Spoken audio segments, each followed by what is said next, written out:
আপনি যদি 5 ওয়াক্ত নামাজ পড়েন, মাত্র 5 ওয়াক্ত নামাজ, অন্য কোনো আমলও না করেন, আপনার গান শুনতে ভালো লাগবে না। ঠিক আছে কথা? আর নবী সাল্লাল্লাহু আলাইহি ওয়াসাল্লাম কোনোদিন কোনো পাপ করেনই নাই, তার সমাজের এত জাহিলিয়াত তার কাছে ভালো লাগবে কিভাবে? এই জন্য তিনি হেরা গুহায় যেতেন। আপনি কি বুঝতে পারছেন কথা? এই জন্য তিনি হেরা গুহায় গিয়ে থাকতেন, একাকিত্ব অবলম্বন করতেন। সমাজের জাহিলিয়াত তার ভালো লাগতো না। এক পর্যায়ে আল্লাহ রাব্বুল আলামিনের পক্ষ থেকে সেই কাঙ্ক্ষিত সময় চলে আসলো, রমাদানুল মুবারক, লাইলাতুল কদর।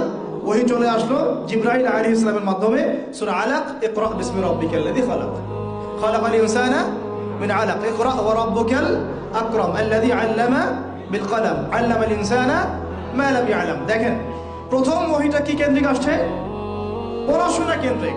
আল্লাহ পাক কিন্তু বললেন না শিরক করো না, মূর্তি পূজা করো না, ব্যভিচারের কাছেও যেও না, তোমরা একে অপরকে হত্যা করো না, পর্দা করো, যাকাত দাও। আছে প্রথম ওহীতে কি আছে?